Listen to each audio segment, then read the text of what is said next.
Marcus Chen pressed play on his phone, and what he saw was about to break the internet. 100 million views in 3 days. His hands were shaking so hard he almost dropped it. But wait a minute.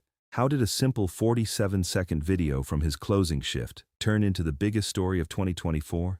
Let me tell you. September 15th, 2024, Los Angeles, Little Tokyo. Marcus was wiping down tables at Sakura Garden, a tiny family restaurant squeezed between a dry cleaner and a bubble tea shop. The video on his phone was 2 months old. But the story? The real story had started way before that, and nobody, absolutely nobody, could have predicted what was about to happen. July 2024. Marcus Chen was 23 years old, working double shifts 6 days a week to pay off $47,000 in student loans. Sakura Garden wasn't fancy. 12 tables, cracked vinyl booths, a neon sign outside that flickered when it rained.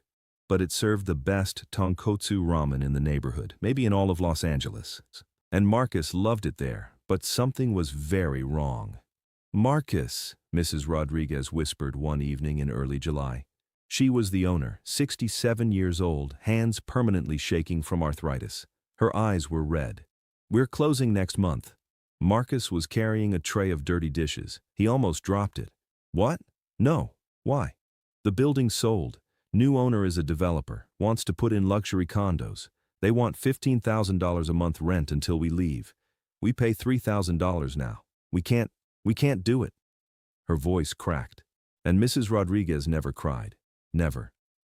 In 2 years working there, Marcus had never seen her cry. Marcus set the tray down. He looked around the restaurant. The Rodriguez family had owned Sakura Garden for 34 years. Opened it in 1990 with $8,000 in savings. Mrs. Rodriguez worked the register. Her daughter Sofia, 29 years old, ran the kitchen with her mother. Her son Miguel, 31, washed dishes even though he had a bad back from a car accident 3 years ago. This wasn't just a restaurant. This was their entire life, their home, their legacy. "How much time do we have?" Marcus asked. "August 31st, that's our last day." Mrs. Rodriguez's hands were shaking worse than usual. "I'm sorry, Marcus. I know you need this job." "Mrs. Rodriguez, I'm not worried about me. What are you going to do?" She shrugged, defeated. "I don't know. Maybe I'm too old for this anyway." That night, Marcus couldn't sleep. The Rodriguez family had given him a job when nobody else would. Fresh out of college, political science degree, no restaurant experience, no connections, 27 rejection emails. But Mrs. Rodriguez had looked at him and said, "You have a good heart. I can see it. That's all I need." Now they were losing everything, and Marcus felt completely helpless. July 18th, 2024, a Thursday night, almost closing time, 9:17 p.m. The bell above the door rang.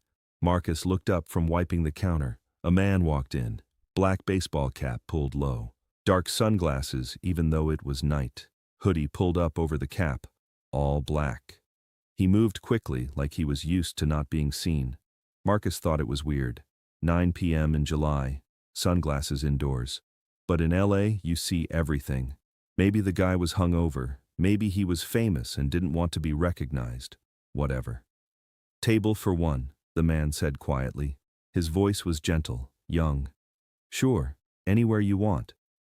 The man scanned the restaurant.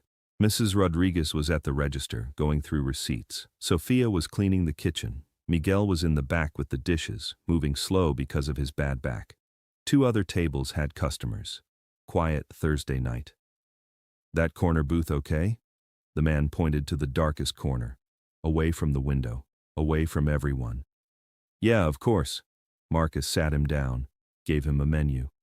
The man kept his sunglasses on, kept looking around, not suspicious, more like observing, taking everything in. "What can I get you?" Marcus asked. "What's good here? Like really good?" Marcus smiled. "The tonkotsu ramen. Mrs. Rodriguez makes it herself. Been using the same recipe for 34 years. Pork broth simmered for 18 hours. People come from all over for it." The man smiled, a real smile. "Okay, I trust you. I'll take that." "Anything to drink?" "Just water, thank you." While waiting for his food, Marcus watched the man from behind the counter. He wasn't on his phone. He wasn't checking social media. He was just watching. He saw Miguel come out from the back, grimacing as he lifted a heavy dish rack. The man frowned. He saw Sophia bringing food to another table, her face exhausted. He saw Mrs. Rodriguez at the register, counting bills with her shaking hands, her face worried, stressed. The man saw everything. When Marcus brought the ramen 12 minutes later, steam rising from the bowl, the man took off his sunglasses for the first time. His eyes were kind, tired but kind. He took one bite, closed his eyes, didn't say anything for a long moment. "This is incredible," he finally whispered. "Like, this is actually incredible." "Right," Marcus said. "I keep telling people this is the best ramen in LA, but—" He stopped. The man's phone was on the table, recording. The red dot was blinking. "Are you reviewing us, like for Yelp or something?" The man smiled. "Something like that. Can I ask you something?" "Sure. Tell me about this place, about the family." Marcus wasn't supposed to sit with customers, but the restaurant was almost empty, and something about this guy felt different, safe. So Marcus sat down. The Rodriguez family opened this place in 1990. Mrs. Rodriguez came from Mexico with nothing. Her husband died 5 years ago. This restaurant is all they have left. And Marcus's voice cracked. "They're losing it." "What do you mean?" "Building sold. Rent went from $3,000 to $15,000. We're closing August 31st. The man was quiet for a long time. Then he asked, "How much would it cost to buy the building?" Marcus laughed. "I don't know, man. Maybe 2 million? Why? You got that kind of money." The man smiled and said nothing. He finished his ramen, left a $200 tip, and walked out. Marcus thought that was the end of it. But here's where the story gets crazy. August 1st. Marcus arrived for his shift and saw Mrs. Rodriguez crying. Not sad crying, happy crying. "Marcus!" She grabbed his arm. "Someone bought the building." "What?" "A lawyer called this morning. Anonymous buyer purchased the property and they're letting us stay. Rent is $3,000, same as before." Marcus's jaw dropped. Who bought it?" "Anonymous. The lawyer won't say, but there's a note." She handed him a piece of paper. It said, "For 34 years of incredible ramen and even better hearts. Keep cooking." A friend. Marcus immediately thought of the man in the hoodie. But no. That was crazy, right? August kept going. The restaurant stayed open.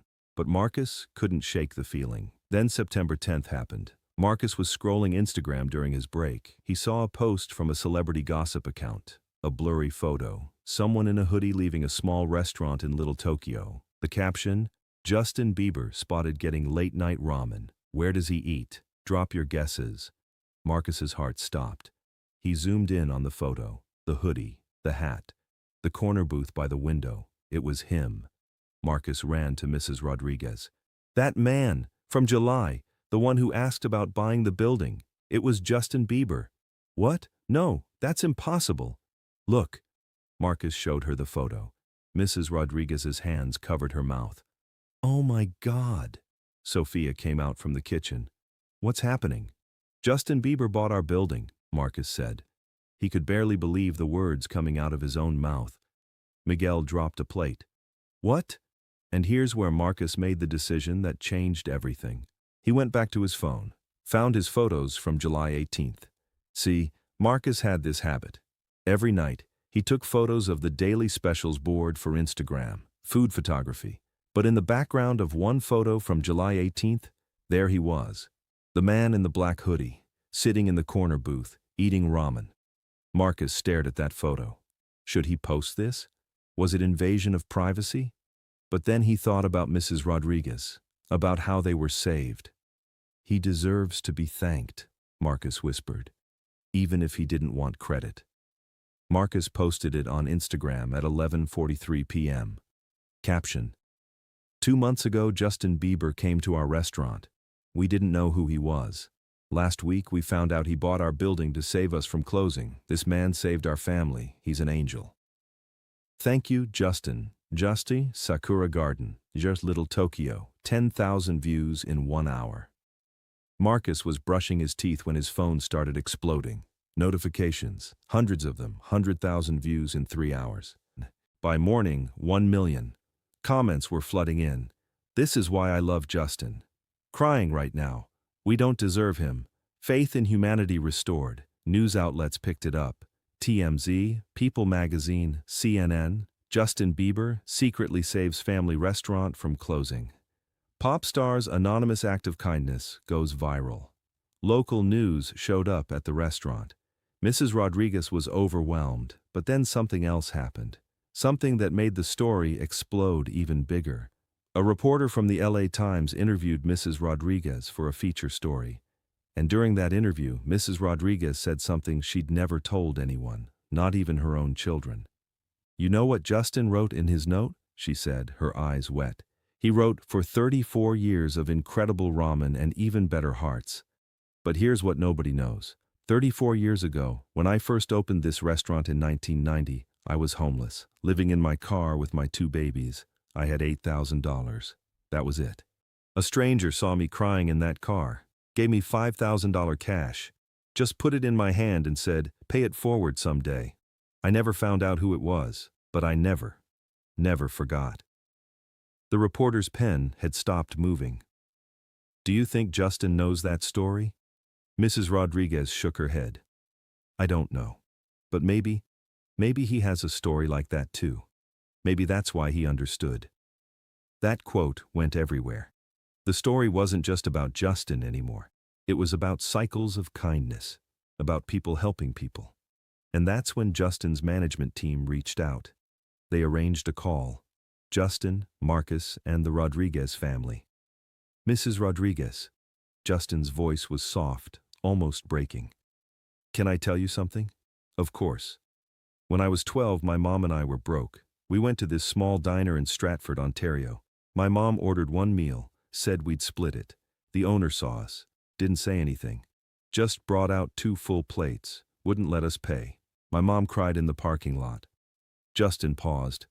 "That night changed me forever. Small kindness can save someone's whole world. When I sat in your restaurant and watched your family, exhausted but still smiling, I saw my mom, I saw that diner owner, and I thought, I can be that person now."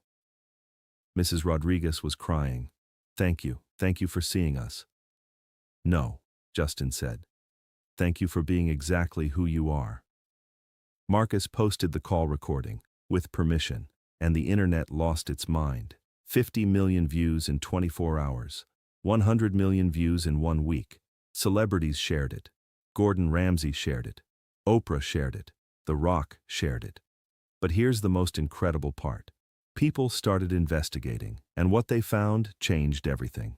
Justin had done this before. 17 businesses, 4 years, all anonymous. A barbershop in Atlanta. "He paid our rent for 2 years, the owner said. Anonymous transfers, it was Justin. A bookstore in Seattle. 3 years of help. I just found out last week. A flower shop in Brooklyn. Building purchased, anonymous. All quiet. Until Marcus's video exposed the pattern. A reporter asked Justin, "Why stay anonymous?" Justin said, "Because it's not about me. It's about them. When you make it about yourself, you're not helping, you're performing." And then Justin did something that made everyone cry. He announced the Small Business Angels Fund, $10 million of his own money, to help struggling small businesses across America. Application open to everyone. "Mrs. Rodriguez showed me something," Justin said in his announcement video. "She showed me that for 34 years you can serve your community with love, no matter how hard it gets. That deserves to be protected." Today, September 2024, Sakura Garden is still open, still serving the best ramen in Little Tokyo. But now there's a small plaque by the door. It says, "Kindness is the rent we pay for living on this earth. Thank you to everyone who pays it forward." On the opening day after the story went viral, the line was around the block. Marcus was overwhelmed. Mrs. Rodriguez put her hand on his shoulder. "You did this. Your video saved us twice, once from closing and now from being forgotten." "No," Marcus said. "Justin did this." "You both did," Sophia said. "And so did the person who helped my mom 34 years ago. And so did the diner owner who helped Justin. That's how it works." Miguel brought out a special bowl of ramen, on the house, for Marcus. "You know what the best part is?" Marcus said. I still work here. I could leave now, get offers from fancy places, but why would I? This is family. Mrs. Rodriguez hugged him. Yes, it is. And somewhere in Los Angeles, Justin Bieber was eating ramen again, at a different small restaurant, watching, learning another family's story, because that's what real help looks like. Quiet, consistent, and forever. If this incredible story moved you, please don't forget to subscribe and hit that like button. Share this video with someone who believes in paying it forward. Have you ever helped a small business in your community? Tell us in the comments. And remember to turn on notifications because more amazing true stories are coming.